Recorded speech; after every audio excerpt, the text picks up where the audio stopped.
That belongs in a podcast. Thank you for joining us on It Belongs in a Podcast. Today we have AJ Locasio. And as always, my colleague Alex, the Indy guy. Hey. Thank you for being here. Of course, I'm thrilled to be here. Yeah, I love talking. I'll take any excuse to talk about Indy stuff. Yes. So, yeah. So last time we saw you was at MegaCon, and yes, we made that's you right, a Florida Jones honoree. I almost wore it, but it is very large on me. I cut off the sleeves, so I kind of look like an auto mechanic. I love that even better. Like a tough guy. We'll get you a husky medium the next time we see you, sir. I do love it. I wear it all the time, but I usually wear it to work out because it's like a big, comfortable shirt. Yeah. But no, I wear, and people are always like Florida Jones, and I'm like, and then I was just like, it doesn't work. No offense to Brian, though, I like the Willie Scott better. Oh, sorry. Yeah, this is Eugene Shin. Eugene Shin. Yeah, who's Lost Delta Outpost, and he's wonderful. Nice little shout out there. Is that his map too in the background there? Yes, it is. It's that's the other piece is somewhere in my room. The third piece, and then this is also his the Eye of Mara Temple of the Forbidden Eye. I love it. This is just something I had as a kid, and then Adam Carolean's machete from Temple of Doom. That's awesome. I love his stuff too. Yeah, Adam's a sweetheart as well. I only talk to people that I'm like, this is a really nice person that I'd actually hang out with in real life. That's fair. And Eugene is very much that. Yeah. Oh, yeah. I love getting to meet you at MegaCon, and obviously you were hot off of doing X-Men. But I was stunned as a fellow Indy fan. You were wearing the Indy boots, you had the jacket, you had the satchel, and I'm just like, this guy is a legit like some people are like, oh, I'm a fan, and I'm like, you haven't met AJ, like you better step up. It's a problem. I actually, one of my satchels, this is a spare, because at some point I was like, this is What Price Glory, and one of Adam's straps, and at some point What Price Glory was not, they had run out of stock, the new ones, and so once they came in stock, I bought like 3 or 4, because I was like, I literally carry one every day, so since I was like a kid. So, it's become part of, you guys know. Oh, yeah. We know. I'm fascinated by this stuff, and then it becomes part of your arsenal. Mm-hmm. And the only other person I've ever seen just wearing that bag around casually was Michael Giacchino, who's a big Indy fan, too. And, he's awesome. Oh, huge Indy fan. I love him. He's awesome. Yeah, he's great. I love it. The proof's in the pudding, man. Yeah, it stunned me. I was like, wow, this guy is no joke. Like, he's the biggest nerd about it as I am. And I thought it was funny because, like you said, you had just come off of doing Gambit for X-Men 97, and you'd think you'd be wearing something like that, which you do. You wear the cutoff I have a Gambit shirt. My but when work we shirts, saw you, like you're still sporting all the Indy gear, like right after that. So I loved every bit of it. It's become such a part of my daily arsenal and what I'm comfortable in that it doesn't even occur to me that it's like, oh yeah, this is basically a costume that I'm wearing. But like the Aldens are no joke. That's things where I went to a convention in New York and I was like, okay, if I do okay and I could set some money aside after this convention, I'm going to Alden and getting fitted for boots. Yeah. And I did okay. And so I marched to Alden on like before we were supposed to fly out and got fitted. And it turned out I was like 3 sizes smaller than my standard size. I heard the sizing was a little bit different. It's like a European sizing. Yeah. It was insane. I was like a 9.5 or something, and I'm usually like an 11.5. And I was like, all right, so I was glad I went. Otherwise I would have gotten big floppy clown boots. That's why I'm nervous. I don't own a pair of Aldens, and I'm nervous to order them online because I've heard stories of the sizing. So I'm like, if I get this, I need to go to an actual store and do for it. sure. If you're in an area where they have one of those, it's so worth it to just, because there was stuff where he was explaining things to me about my own feet that I was like, I had no idea. So it was great to have someone who actually knew it. My whole life, and I didn't know anything about him. I've just been walking all over him. Man. This is what people tuned in for, is to talk about our feet. That's right. Hey, but hey, Alden, if you're listening out there, 9.5. Yes, I'm just saying, sponsor him. And I also got the 403s because I like the leather and the sole better. Yeah, the grip, because the guy was like, if Indy actually had to choose, he would choose these because the leather grip is just way too slippery. And I was like, that's literally. It's so funny you said that. We had this conversation yesterday because we did like a little Florida Jones meetup. And one of the guys was wearing, it was the Wested ones. But I'm like, looking, he's trying to climb a tree. And I'm like, Indy chose the worst shoes to go adventuring in because he was slipping all over the place. It's so funny. Yeah, they were. It's like Teflon. Yeah. Well, they were, and I hope we get to ask her one day because I know that Deborah. I know that when they picked out the boots, they weren't the boots that they wound up using for Raiders. Like she picked them out, but then Harrison wanted to wear them. They're his Aldens. Yeah. He used to use them for construction. Yeah. So like they were his. He's like, I would rather wear. They were all broken in. He's like, I want to wear these. Yeah. To the point, but then like they name them after the character now, and it's like. How bizarre that like he's like, no, I'm wearing my boots. To hell with those boots. You know? Yeah, no, it's great. I would love to see what the originals. I remember hearing a brand at some point, what brand they went with for the originals, but I haven't retained the information. Yeah, I don't know if it was a combat boot or what it was. Yeah, same. I remember hearing about it, but I have no idea what they were. But yeah, this is the podcast is about boots now. I love it. We're just here to talk about it's fair game. Our Anything's fair obsessions. Game. Yeah. But so yeah, let's pivot to. I mean, because I got to know my kids love X-Men. I love X-Men. I mean that was huge for you at the time. How did that go for you, and what's the craziest like interaction you've had related to that? Like, what's something that like blew your mind? I guess. I mean, so I guess we didn't really.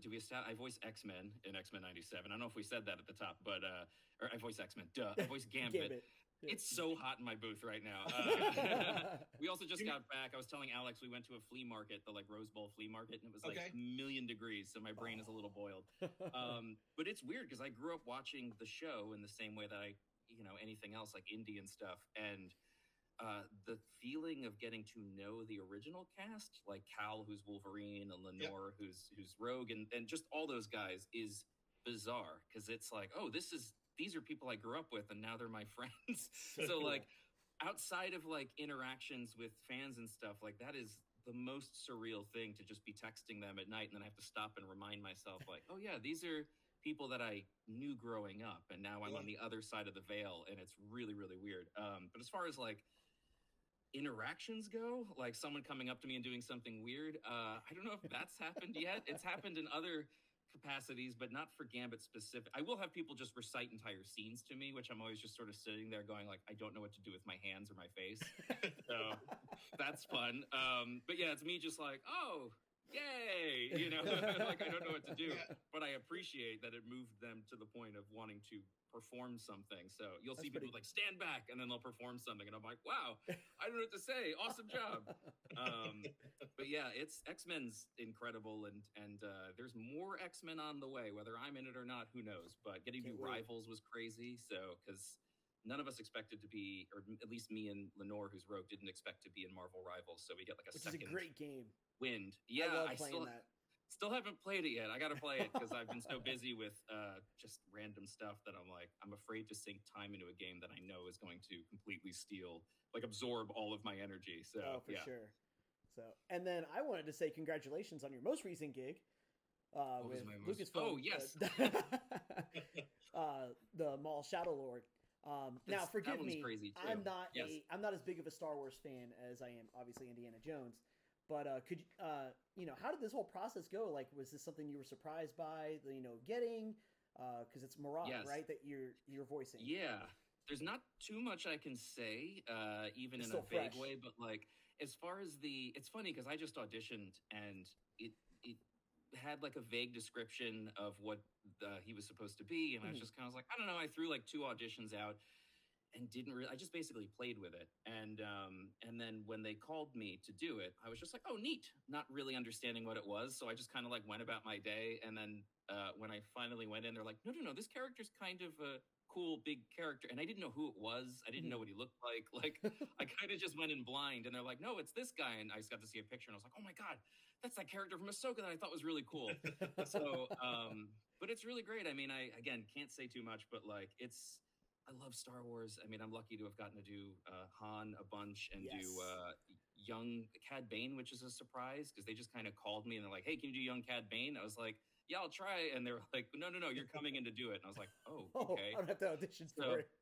Yeah, that was wild. And then, but for this, it's just been, I'm just kind of, how do I say this? Like, I'll just along for the ride. All right. Well, that's awesome. It's going to be, I think it's going to be really cool. I haven't really worked anything quite like this. It's the desire to make it great, and the passion behind it is.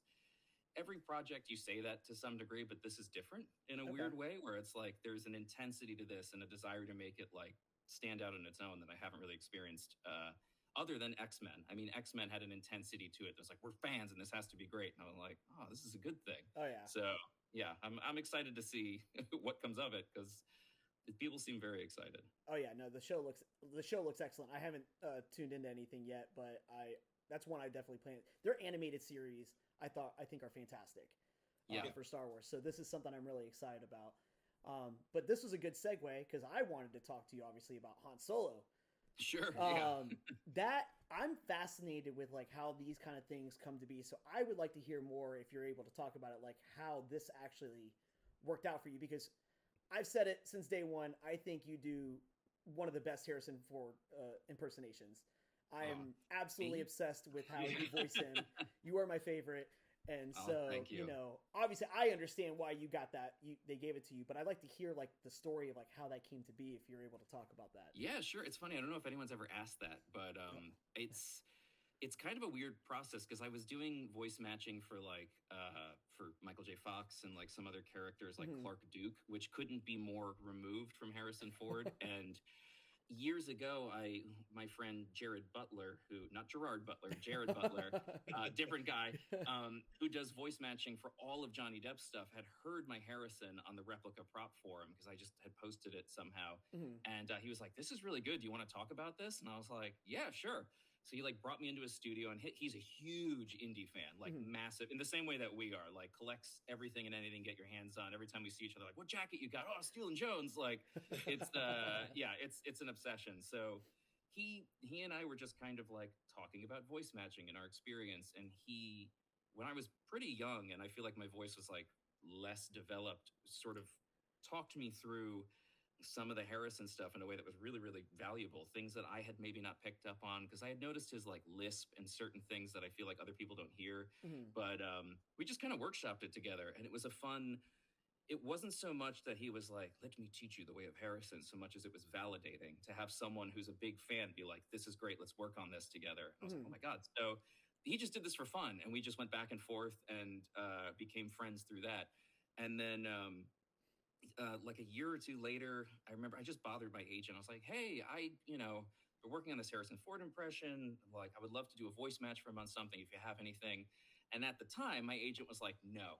It was just basically like, "We got a guy, no." And I was like, "All right." So I was recording with D. Bradley Baker. I had put together some videos and stuff, and me and D started to become friends. This is like 10, 11 years ago. And I was like, "Hey, D, you work with Star Wars folks. Like, I have this Harrison Ford reel that I put together." I think I had done the "Don't Call Me Junior." I had done a video with that, like, "Dad," like, like that stuff. And the back and forth where I was lip syncing, or not lip syncing. People thought I was lip syncing, but I was dubbing it. But because my frame rate was so bad, people thought I was lip syncing, and it was just because I was using it was a whole thing. And I was like, "No, I swear," which was a great compliment, but also I was like, yeah. But so I sent a reel basically to D, and I was like, "Is this any good? Like, do you think they ever need a voice for Harrison?" And D if he doesn't like something, he'll just tell you.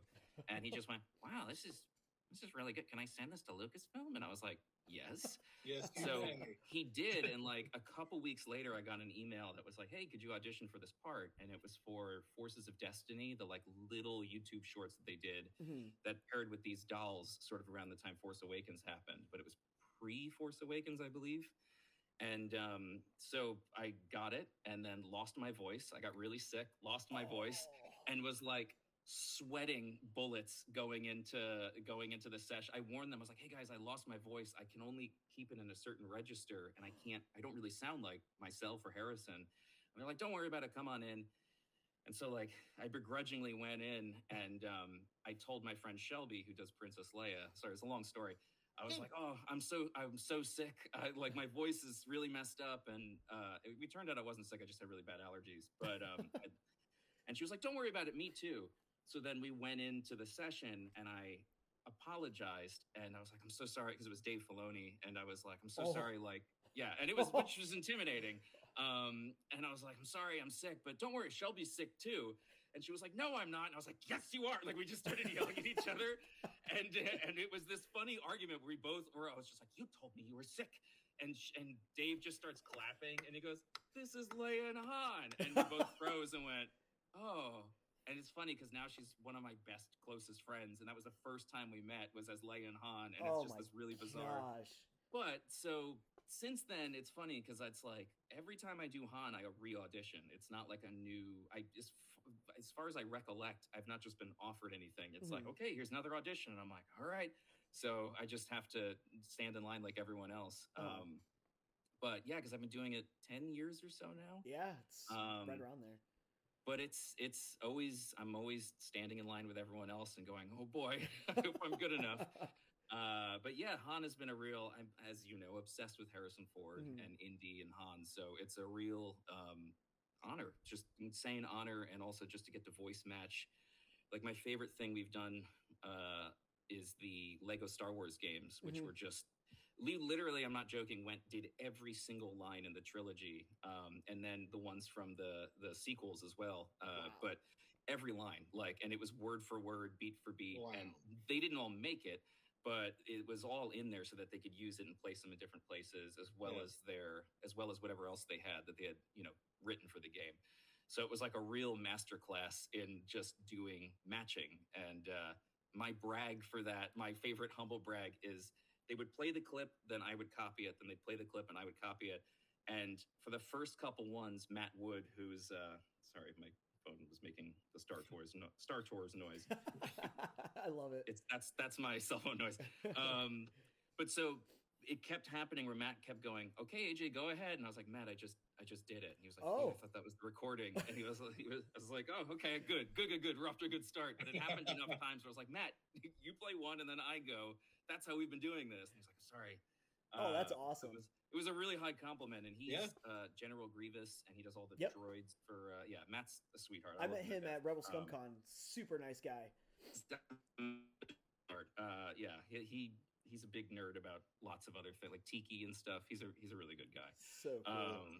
But yeah, so I've gotten to sort of the Han adventure. I always feel like you don't get to keep the action figures. You just get to play with them a little while. So when someone hands me that to play with for a little bit, I'm always so honored where I'm like, oh, thank you. I'll do the best I can. And then you have to give them back at the end of the play session. And just that's hope people huge. like it. Like not very many people get to do stuff like that, especially for Harrison Ford. So and like I said, ever since I heard your voicing of him for the first time, I was like, I fell in love with that. I was like, that is like, if we ever get an animated series, I want you to be the one to do it. I'm always fighting for an animated series. That video you made was so sweet with Patrick Shoemaker. Yes.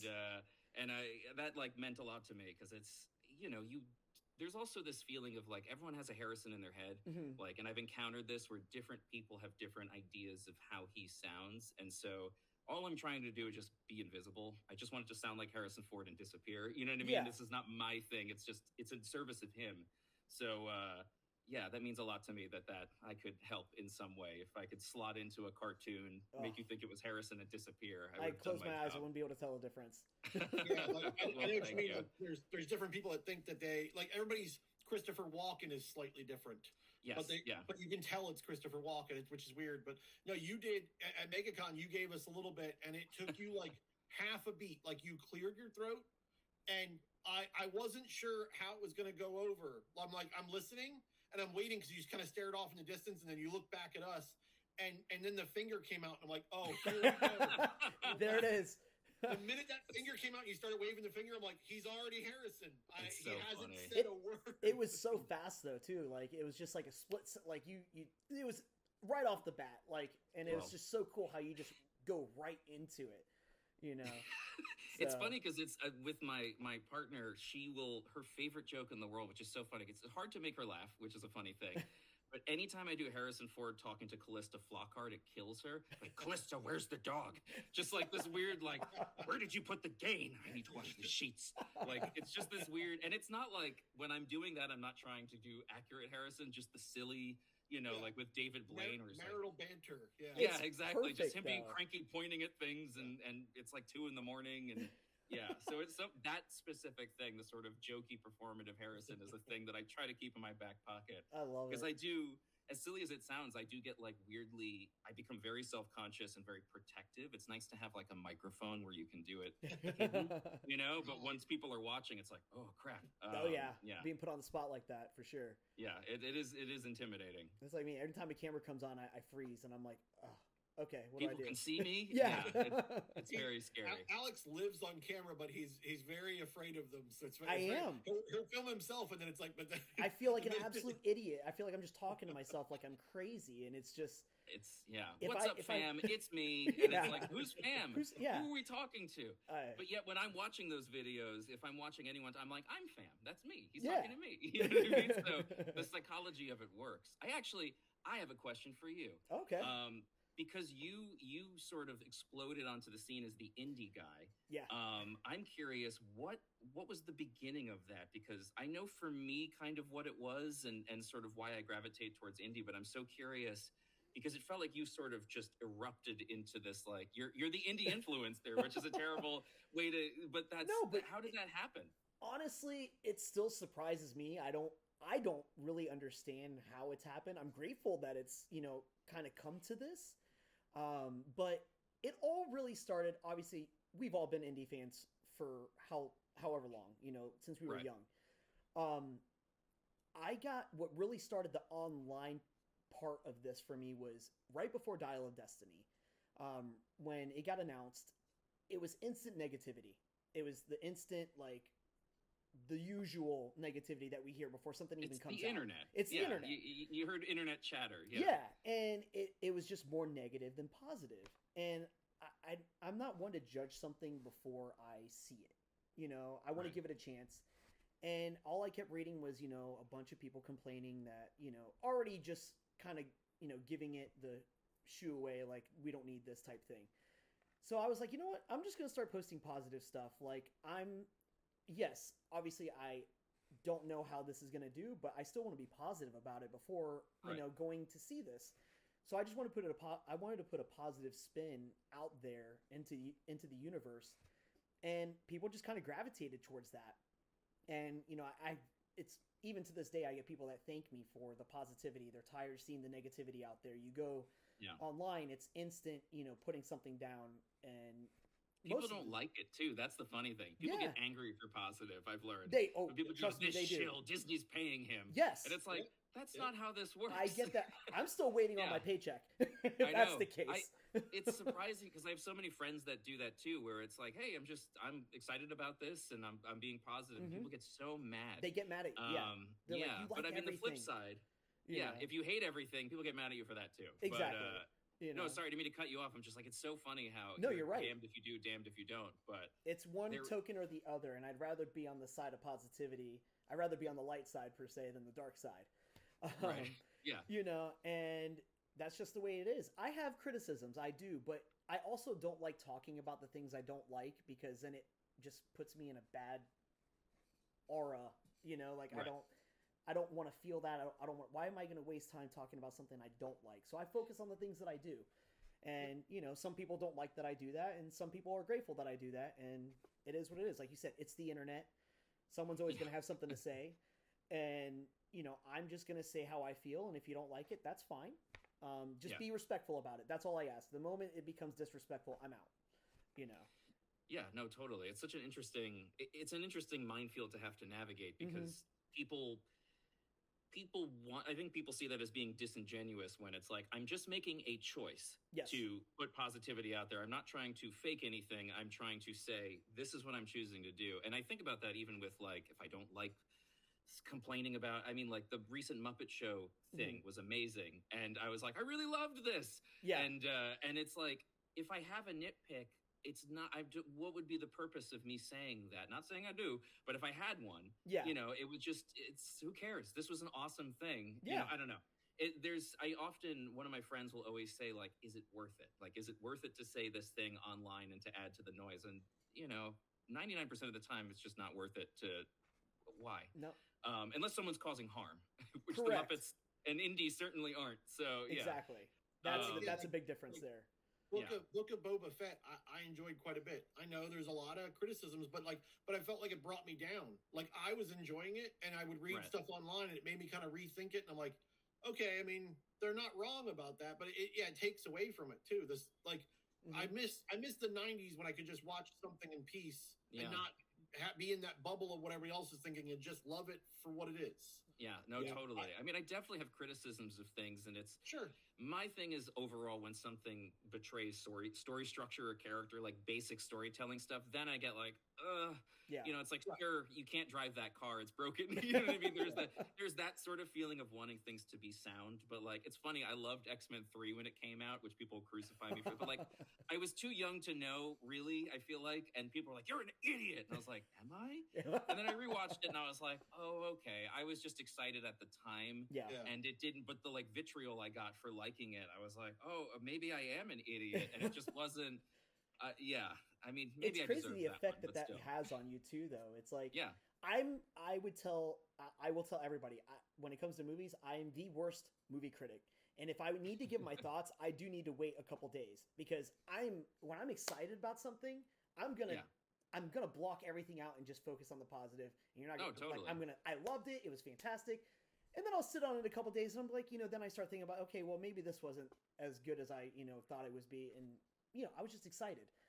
So like when it comes to movies, I'm definitely don't listen to me when I talk about what movies I like. But that's the funny thing too. Like I do feel like you're more positive than anything, and that's genuinely how you are. But I always think it's funny that like if you really truly do sit down and watch Alex's videos beat for beat, especially when he's reviewing something, I bet you always find something sort of negative that's delivered in the most positive way.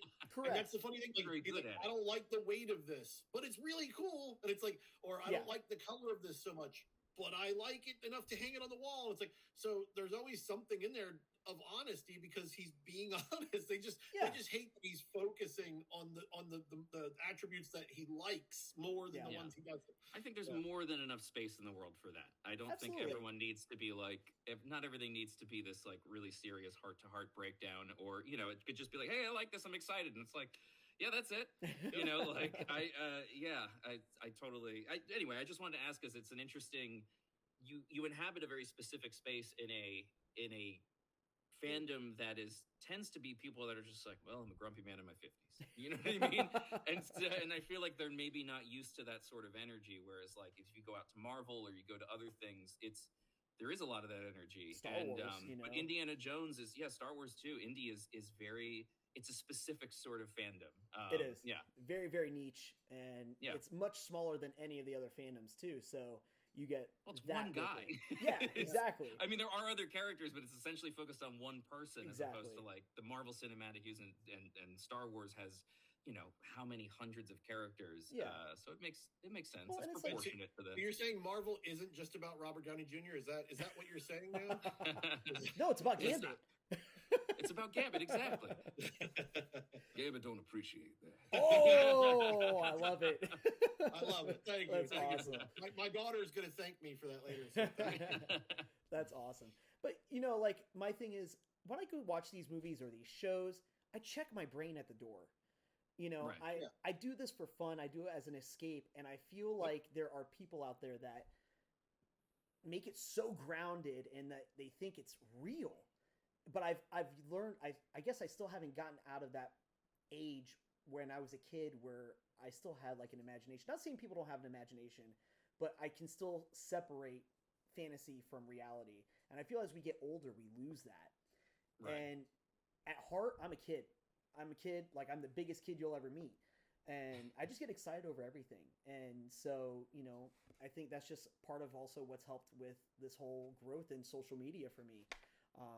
And just the consistency of posting every single day because it's a hobby for me. This is a hobby for me. I don't get paid for any of it.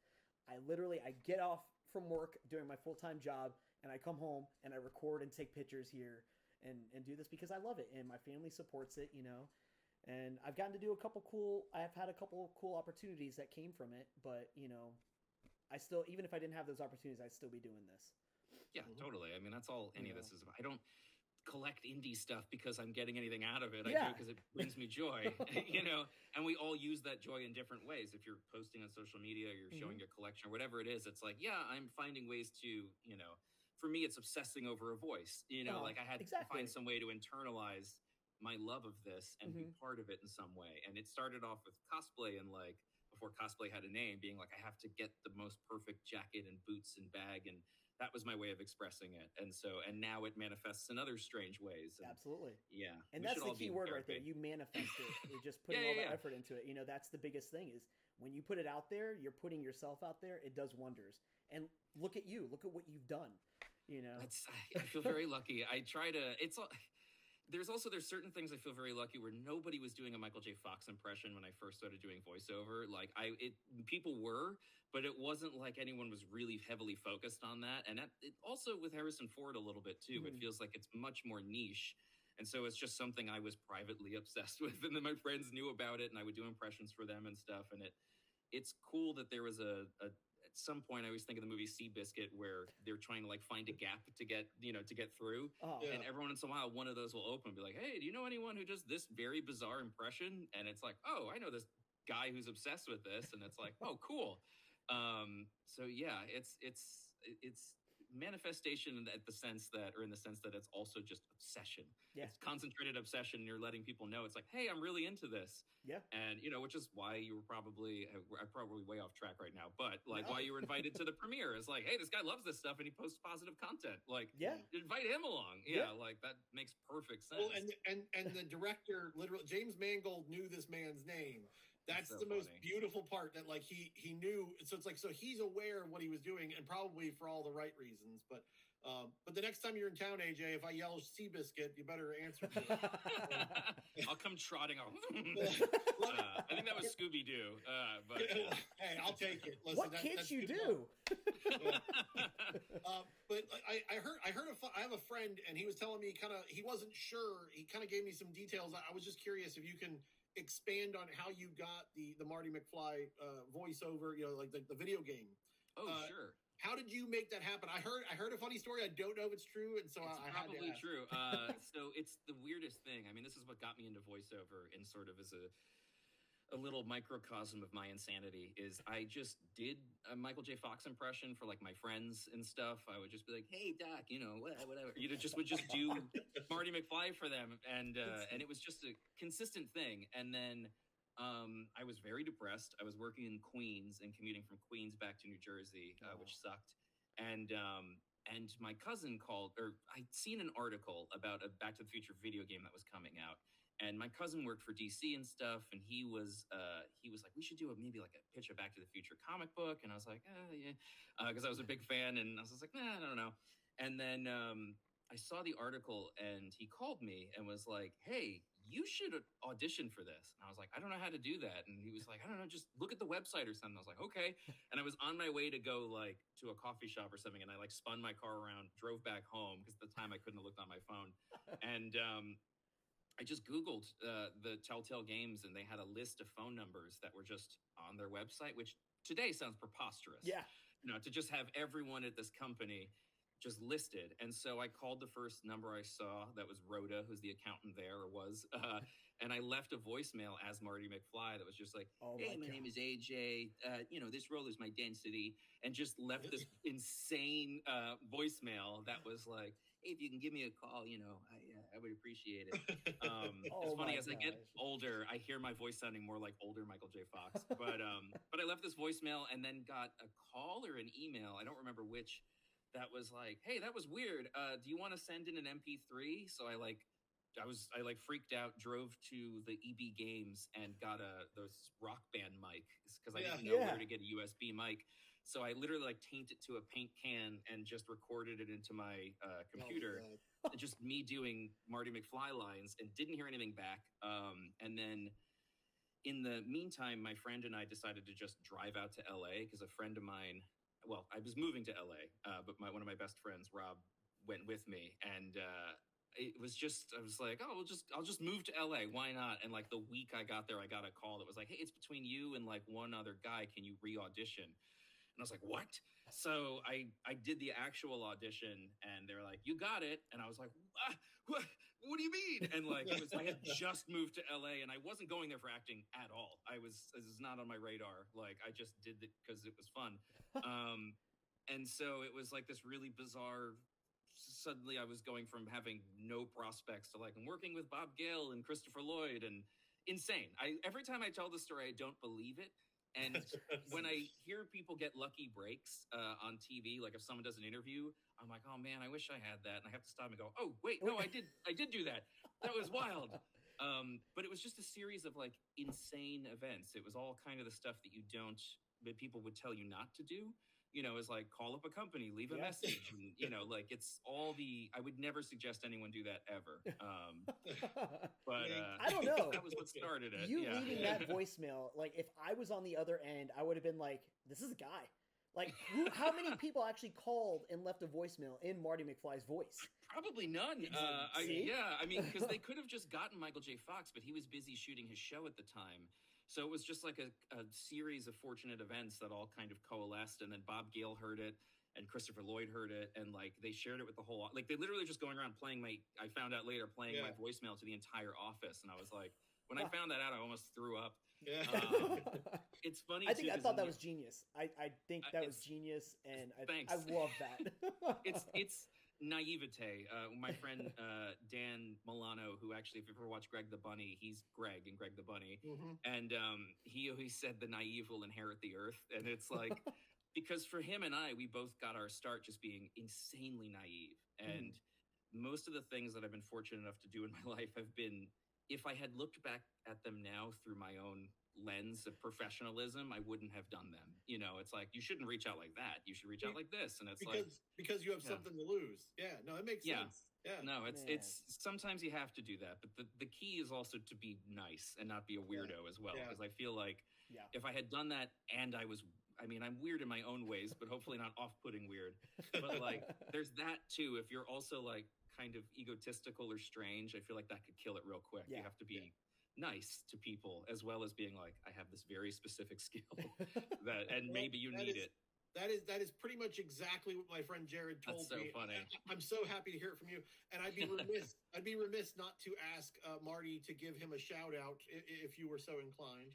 Hey, Jared, it's Marty. Hey, appreciate you telling that story about me, but it's all lies. None of it's true. Hey, I'll see you in the future. I'm slowly aging. I'm slowly becoming. That still sounds so good. Oh my gosh! Thank you. That is so cool. You know how to reheat a pizza, Mom? Or no, he doesn't say Mom. Does he call her Mom too, or is it the son? It's rehydrated pizza. Rehydrated pizza. Yeah. I love it. That's hopefully so one day cool. I get to voice slightly older Marty. Have you ever get to meet Michael J. Fox? No, he was in the game, and I know he heard my voice, and he's aware of my existence. But like, I never got to meet him. But I'm always hoping one day I'll get to. I hope you get that, because that would be so cool. Just full circle moment. That'd be so cool. It'd be really bizarre. Oh, somebody sneak AJ onto the set of Shrinking so he can just have his. I'll just meet both at once. Exactly. Oh my gosh. Well, this is going to bring me to my next question that I'm asking, which I don't know if you can even answer this, if it's something you've done yet, but we all know there's a new Indiana Jones ride coming out. Obviously, I've been watching all the videos of Dinosaur closing down and being sad, and but also any concept art I can get my hands on, and I'm aware of it. So my thing is, if anybody is watching this right now, what I need you guys to do is tag Disney and say you want AJ here to voice Indy for the ride. If there's one thing you take away from this, I need you guys to do that. Maybe he's already gotten it and he can't tell us, but I wish I knew anything. I thank you for always being so sweet and so supportive. It's because I mean, this is my favorite character ever is Indy. I mean, hands down, like it's Indy. And so to get to voice Indy in something and step into those Alden 405s would be such an honor. So I mean, hey, if they're watching, I would love to. In my opinion, those are shoes that you are definitely qualified to fill. So thank you. I'm rooting for you. I hope that, they, within the process, they can consider you. And like I said, anybody watching this, I need you to tag Disney right now and say you want AJ tag AJ Locasio here and tell them you want him to voice Indy for the ride. Please. Well, thank you. I'm happy. I'll even do it in secret. I'll even if I don't get credit, if they just need someone to fill in and just for your own satisfaction, that's honored. cool. Yeah, I mean that's how I feel about all my stuff. Is like as long as I care so much about these things sounding as the best that I hopefully can do. That for me, as long as it sounds right, I don't need the credit. You know, like I don't care. I just want it to be the best it can be. That's from huge. my That's perspective. Awesome. So yeah, I mean I think of it like sound designing, where it's like people don't constantly think about sound design. The best thing about it is it should be invisible. You know, like if you're noticing the sound design or special effects, then they didn't do the right job. Correct. I just want to kind of seamlessly disappear into the process and just be like, yep, that's the character. And that's my goal, at least. I'm not saying I do the perfect of anything, but I do my best to get as close as I can. And you do. Well, thank you. So, and I will always stress that. I will always point that out to anybody I can.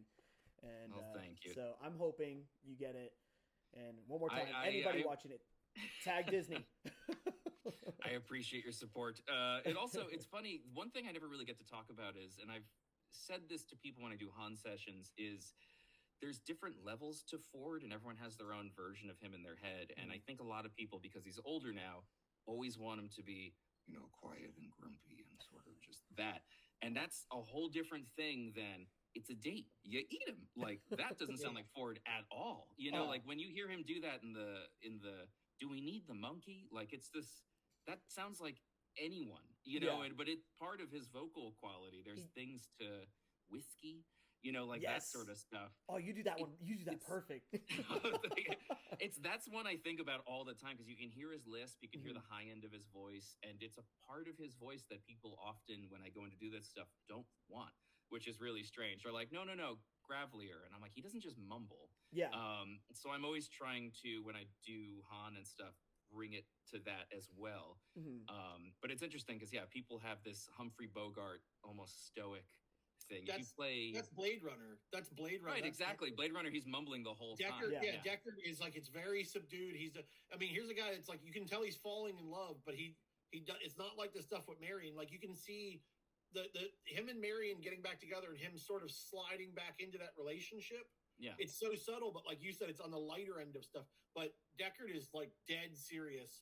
So deadpan, very cold. Yeah, very Bogart. You're right. If you listen to his the voiceovers he did that he allegedly didn't love doing, they're very funny. I have them on my phone just to listen to when I'm driving. Because what's the character's name? The guy that's like the other Baft or Daft or whatever. It doesn't matter. But he's like, he didn't know how long she had. Like he's kind of doing this weird, like it doesn't sound like him. Edward James Olmos, right? Right. Yeah. But he does this. His tone is so funny because it sounds like he's almost making fun of the way you would do that VO. That it doesn't sound like him. But anyway, I'm just fascinated with the different colors of Ford because it's. Again, we all get this image in our head of just there's one thing, Chewie, we're home, we're good. There's that, but there's so much more color to him, and I try as much as I can to bring that into things. But anyway, that's it. That's my soapbox for the day. And I do feel like you hear that more in the Indiana Jones movies, which to me I feel is obviously what he's more passionate about. He loves those movies more than any others that he's done. So I feel like he's more comfortable doing those because he loves them. Not that he doesn't love any of his other roles, but it's him, Yeah. So, no, he's got more pep when he does those, especially in like Raiders and all of them. Well, the first three. Yeah, he's got more of whatever that is. Yeah, absolutely. So that's so cool. I love that you pick up on those little differences, and I think that's one thing I really appreciate about you and how you portray him, because you do pick up on those little bits. And the several videos you've done in your booth, like the ones that I've posted before of you. I just love the range that you hit on each one of those. It stands out, and that's the one thing I really appreciate what you touch on. Well, thank you. So. Unlike other voice actors, I'm like shy about doing these things too. Is I have friends that'll just do an impression on a dime, and I'm like, no, this is important to me. I want it to not be a carnival, thing. So I don't just jump into it. When people are like, do your Ford, I'm like, oh, I gotta like think of the right thing. And that, so it's I get weird about it, but it was still impressive when you did it for us. It was super. You went full Indy, and it took you like half a second. I was like, oh my God, he's doing it. That's so was so cool. I can't get over that. That was so much fun. Are you gonna be at I didn't say. Are you gonna be at MegaCon in March? No, I think I'm going to be at AwesomeCon in DC, and then I wasn't asked to go to MegaCon this year. Was that last year? That was last year. Everything is a blur to me. Yeah. I would love to have gone. You're but doing yeah, a lot, no, so that's good. There's a lot going on. Yeah, so I'm fairly sleepy. I know we had talked about that. They're like, just make sure it's not in the morning. I was like, perfect. Yeah, not in the morning, and then also weekdays are so tough for me because it's like. When you said that, I was like, weekends are perfect. Sundays. Great. Yeah. Yep. So that's other random questions, you guys. This is fun. I like talking about Indy, so I want to whatever you have, throw it at me. Is there anybody that you would like to meet that's still around from that cast? I mean, obviously Harrison is kind of a harder guy to get to, right? I did meet Harrison. Did you? I did. I sort of held on to that because it's an embarrassing story, but now we need to hear it. I know. I've met Karen Allen, I met Harrison, and I met John Rhys Davies. Okay, I'm trying to think if I've met anyone else. But so I met Karen Allen and Harrison at the same time because there was the premiere for Indy.4 was happening, and I was so excited. I dressed like Indy. My friend Tim dressed like Short Round, and my friend Jim dressed like Henry Jones Sr. And we went to the midnight screening at I don't remember, the Angelica or something. It was one of the theaters in New York, and we were so jazzed.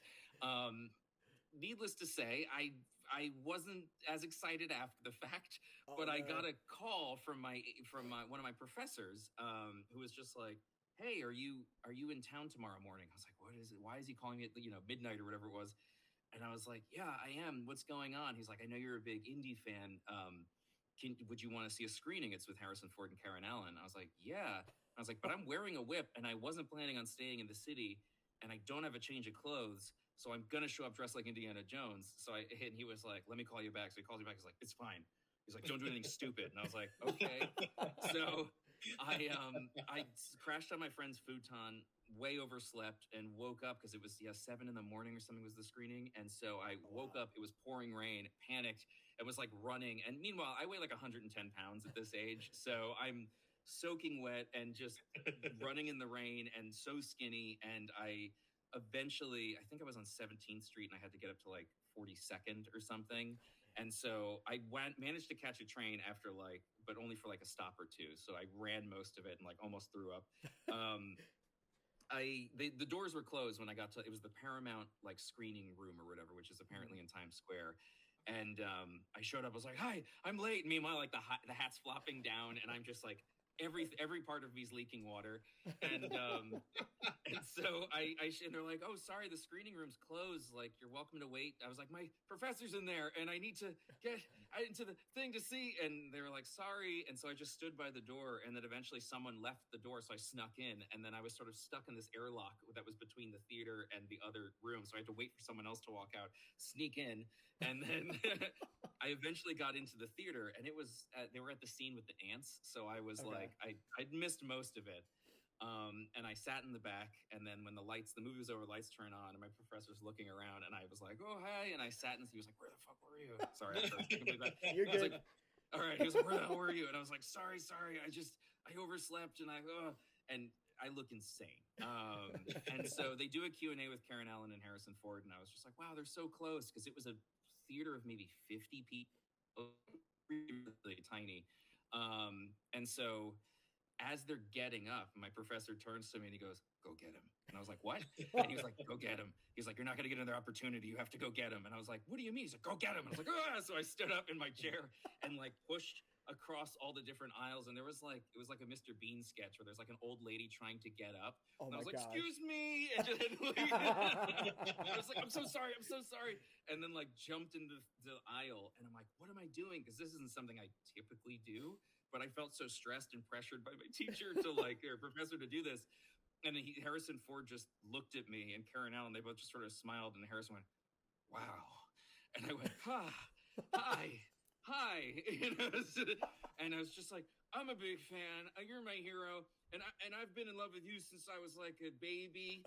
And I just, What did you say to Karen? Yeah, exactly. And so I like shook his hand, and like honestly don't remember what happened. I sort of just went into this state where I think I left my body, and the next thing I know, my professor's looking at me, shaking his head, just like you couldn't have done that any worse. And I took a picture, I believe, with Karen Allen out in the like lobby, but where that photo went, I have no idea. It was just a series of, and I'm sure I talked to him more, but at that point, the entire theater of these like elderly Board of Review people were all staring at this wet child looking at Harrison Ford. It was just so embarrassing. My gosh. I got to shake his hand and he went, wow. That was kind of it. Hey, that's huge. I'd love that. Yeah. It was very, it's funny. I was always like, I'm never going to tell this story, but now I've told it a couple times in different podcasts, and I always feel this like shame of like, oh, no shame. I'm glad I did it, but also at the same time, me now at this age, I would never, it doesn't matter who it is. I'm not going to bother them. But that was something. I was thankful for Crystal Skull for that, and then all the new toys we got. Oh my gosh, the merch during the release of that was incredible. Oh, I missed that. Yeah, no, it was a blitz of cool. I wanted Indy figures as a kid so bad, and the only place you could either get the vintage ones or the ones that they sold at Disney World, and that was it. Yeah. So the fact that suddenly I like went opening morning with my friend to Toys R Us, and I just bought like 30 figures, which at the time I couldn't afford, but I was so excited just to have Indy figures that I was like, everywhere, any corner you turned, it was something with Indiana Jones, and it's great cereal and like skull spoons and Burger King. I have my skull spoons. I got I still have them. I loved it. I mean, it's the funny thing when people are mad about like a reboot or something. Like I know the Ghostbusters 2016 got a lot of flack, but I was like, guys, we're getting Ecto Cooler. Like I'm thrilled.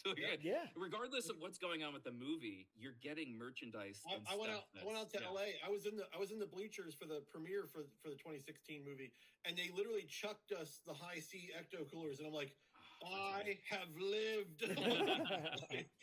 I'm out there sipping this little juice, but I still have the box. I kept the damn box, but amazing. I love when it comes around, and that we finally got like the world lined up in a way where we finally got a Mr. Potato Head that was Indiana Jones. Yes. And all Taters of the Lost Ark finally happened. Yep. And for that, now the world is complete. Wasn't that what Harrison was carrying in that one photo of him? There's like a he had like 4 boxes of stuff. He has like the toy whip, like Hasbro's just like, here's some stuff. So awesome. Funny. I love that stuff. So cool. I love that story. And it's like, whether you like the movie or not, look at the experience you had. And right. I mean, it wasn't, I don't judge people that are really hostile about it. Like, I don't look, it just wasn't necessarily in the movie that I expected in my brain, but it didn't. There was so much that I enjoyed around that time that I now. It's funny, I find this happens with the prequels too, as people that I know that are like, I hated the prequels. There's now a nostalgia about that era and about those movies that I've softened in a way that I wasn't then. That recent box office with Revenge of the Sith is like, turns out nostalgia is a thing. Yeah, totally. All the people who hated it went back and saw it again, so I don't think they hated it. There's definitely a newfound love for the prequels. Yeah, and it's, I mean, look, as long as it's not hurting anyone and it's not insane, like, it's like, and in this movie, they killed 10,000 sheep. I'd be like, okay, maybe we don't watch that one. Or I don't know, something where something physically is getting hard. So it's like, if it makes people happy, like, I don't know. No, exactly. And for me, it's, we kind of lightly touched on this, but like, I have this weird, since I was a kid, indie stuff is what brings me the most joy. And I don't know what that is. I don't know what's wrong with my brain, or right with it. But like, when I hear the Raiders march, when I like see something in those colors, like there is nothing that hits that button for me like that. Instant dopamine. Yeah, it's so weird. And I feel almost guilty in a way that I'm like, wow, I have this like magical dopamine button that I can just press. That's it. By being like, I got this weird indie thing, or like buying a new whip or something. It's just, it's like this weird obsession that I really don't feel with anything else in quite the same way. Like Star Wars is very close, but and Rocketeer a little bit, but Indy it's like a whole other level. It's, and my collection is now mostly away because I have to figure out where everything goes. But like as a kid, for me, because there was nothing to collect, the books were my big thing, is collecting each one of the novels. So I'd go to bookstores whenever we'd like go on vacation or something. I'd be like, can we go to the local like used bookstore so I could collect each of the books in person? and I did after like a decade or more. I finally got them all. But yeah, now they sell for way too much. It's They're cool really though. expensive. Like it's like feeling like Indiana Jones when you find something like that in person. That was my brain. But it's more fun going out. And I wanted to get them in yourself. person. Yeah, no, totally. If I stumbled on one in like a shop or something, it was the most incredible feeling to be like, oh my god, I found one. The unicorn legacy. Oh, yeah. Whatever it is. It's like, wow, the dinosaur egg one. Dinosaur egg. Yeah, and I didn't know what they looked like because as a kid, you would just see you'd read the back, so it was hard to keep track of what was, Mm-hmm. I kind of missed that, honestly. Oh, I know, me too. I love the artwork. I loved reading them and kind of, because I only had the 3 movies for so long. Right. It was such a treat to read it and kind of like, what would this have been like? Yeah. Yeah. It's like we went to the store the other day, like a collectible store the other day, and it's like I look at Tiff and I'm like, I'm really glad I only collect Indiana Jones because it's hard to find anything in any stores when it comes to Indiana Jones. So it's like, but when you go to like a shop and you see the logo Indiana Jones, like my heart skips a beat. I'm like, because you don't see it. Same. Yeah, no, it's totally. Like, there's something there, and you go run to it, and it's just nothing else does that for me. Like out in the world, I see the logo and it's instant. I saw like a press kit for Temple of Doom recently, and I was like, oh, it was just in an antique store. I didn't wind up getting it, but I know it's there still, and it's probably not going to go anywhere for a little bit, but I've been thinking about it since, where I was like, oh my God. There's also, because it's an older film, there's all this like ephemera and stuff that it's like, wait a second, plates? There's things that like you wouldn't have expected, so you can keep constantly discovering more. Absolutely. I just got a wind chime from Crystal Skull. Like that's a wind chime that exists. What? Yeah. It's as long as the people around you are okay with it, it's fun. But like my thing was, do I have anything with? Where is it? I like loved collecting the figures, the original figures, but I had them loose, and so I wanted to put them all on cards. So I like basically replicated all of the cards and found the bubbles and stuff to replicate. Oh, wow. And then for Marion, cool. I found out that her bubble is actually a different size. So I had my friend, this is before I had a 3D printer, 3D print the bubble, and then I went and vacuum formed it at a place. Yep, that's awesome. So it would be the exact right size. Yeah. That's the kind of insanity, because I was like, I'm not going to sell this. This is just so I can complete the collection on my wall. Absolutely. It's a sickness. I don't know how much time we have, but here, speaking of sicknesses, is I spent way too much time replicating the Sankara stones. Whoa! Because it used to light up, but I think the battery's dead. But yeah, I found through someone on the RPF had basically started. I think it's Restora Jones. I like slid into his DMs or their DMs. I don't know their gender, and I was like, what did you do to make this happen? And they were like, oh, I over-catalyzed it. And that was basically all they would tell me. So I wound up sculpting one of these stones, and I made a bunch for myself. And the weird stuff inside is not gold leaf. It's over-catalyzed resin. So the resin heats up so much that it crackles, and you can kind of see. And so I've probably taken like 12 years off my life replicating these because it was so breathing smelly. all that resin in. Yeah, it was bad. I genuinely wonder about my health. But then and then my partner, she's a prop painter. She painted with like clear speckles and stuff. And so yeah, this was like one of my 2020 projects where I was like, all right, so I'll just replicate Sankara stones. And there's others that I have, but I made this one. This is really cool. There were 5 in the beginning, as far as I know. Yeah. And then other craziest is I fell down a Grail Diary rabbit hole too, where I was like, I have to replicate. Yeah. Oh my gosh. That was big on the RPF. Every single page is filled out. I mean, I wound up. I found someone who had all the files in an order that I was able to just print them and stuff. Nice. X marks the spot. So this was, and I aged it, and I also took the skin off of an Indy Magnoli one and made my own book inside. That's awesome. So I would have the detailing. Yeah, that was great. Just needed to show off my level of insanity. No, I love it. I appreciate it.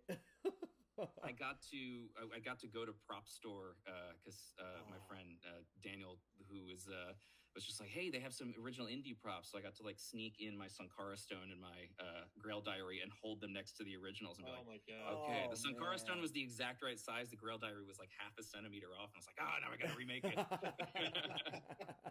That's awesome. I love it. Yeah, that's the kind of stuff that just like brings me this very specific sort of joy, is like you're sort of walking in the footsteps of the people that created these things and discovering little nooks and crannies, because we've seen the movies a bazillion times. It's like you want more things to explore. So absolutely. Yeah, you can create unnecessary tasks, which is why I love like Eugene Shin's stuff, is he's just like, I'm just making more stuff. And I'm like, that's great. I love that. The shirts that he just made, like all the new ones they're awesome. made, they're fantastic. I'm gonna buy every single one of them. I wish I could just like see his dreams and stuff, because he thinks the coolest stuff. Every day he's posting something new, and I'm like, that's genius. Yeah, that's awesome. It's fantastic. I love he it. He sculpted a Kalima like thing too recently, right? Or like he just does so many different things. He sculpts stuff. And... Oh yeah, he did like the Mara obelisk that for the ride in California. Like he redid that. Like it's insane. It's crazy. He can do anything. Do you think anyone will want to listen to this but us? Because this is all I want to talk about. I don't know. I'm pretty sure. I wonder if other people will be interested in our deep dive of insanity. I love it. I love it. That's all I want to talk about. You wouldn't be here unless we thought you were as crazy as us. Well, I know. Look at what our insanity like. It brings us together. So there's definitely going to be other people out there.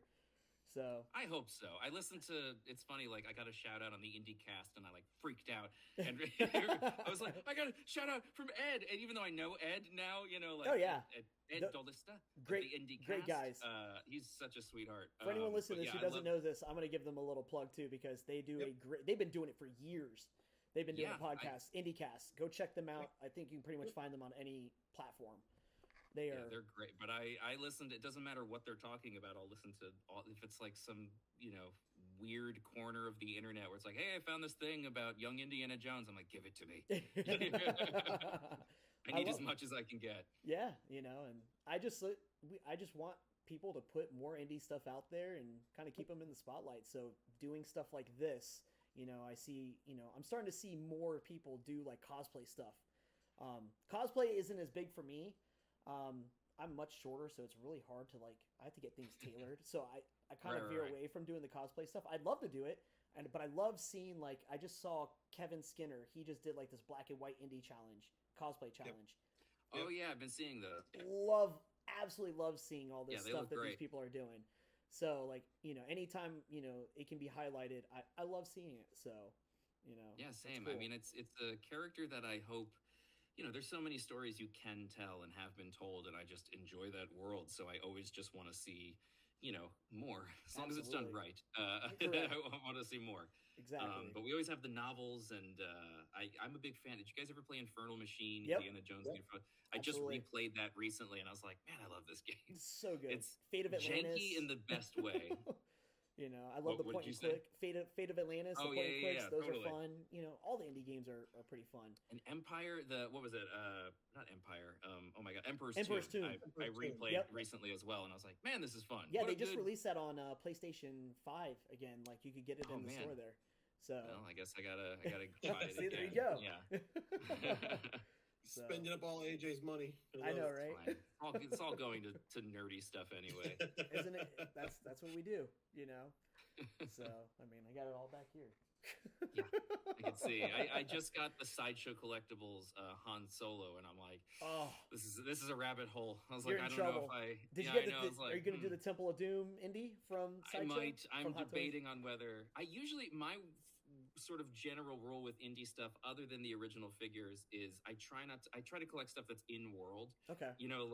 So his items and maps and things because I don't know, but it's hard. I stray from it often, but I always try to be like, okay, you don't need a statue because you can have the idol. And I'm like, but maybe I need a statue to go with it. It's collector problems. Regal Robot. Give Regal Robot a spin. I know. Oh, their stuff's amazing. Their temple, their temple heads, the dark. Yeah, the temple traps. Yep. Yeah. It's so cool seeing some of the stuff that we're getting now from anybody, and it's really really cool. So I'm glad they're still some indie stuff there. I'm just glad I don't collect Star Wars because then I'd be in trouble. Oh yeah, it's bad. I do have some stuff like lightsabers, and I have Han's blaster and a bunch of things like that I try to keep in a small collection. But if they released a Han blaster, like I might have to get that. There's an airsoft one that if you mod it is pretty incredible. There's an airsoft Han blaster that I got that is like, it's expensive, but it shoots. I gotta make sure Tip's not around. Yeah, it's amazing. I got one because it's real metal, and I weathered it and modded it so it didn't have this weird like button on it, and it's very impressive. If you have the information on that, I might need to have you send that to me. Okay, yes, message me because I will That's gladly awesome. enable. That yeah, is... and it's heavy. It's really cool. Perfect, even better. Oh man, that's awesome. So, Brian, you got anything else, man? No, I'm absolutely thrilled what we got, but more importantly, we would love to have you on any other time you'd like to come on. We're certainly never going to turn you away. And like you said, I love just talking nerdy stuff with you, AJ. I really, really do. Oh, yeah. And I appreciate you being here. Yeah, thank you guys. Thank you guys. Oh my God, my jersey's coming out. Thank you guys for having me. I'm always happy to talk about Indy. Hey, if I ever get to voice Indy in something, I'll gladly talk about it with you guys. Yes, so, please. That would be amazing. Although you might not be able to get a hold of me because I've ascended into a higher plane of being. Respectfully so. I'll just be pure light. We'll tag you in this and be like, remember? Yeah, right. But yeah, guys, thank you so much for having me on. I'm happy to talk anytime. Absolutely. And Thank you, out sir. Darth Maul, Shadow Lord, and keep an eye out for AJ and Maroc. Barack. I love it. Thank you so much. Thanks, AJ.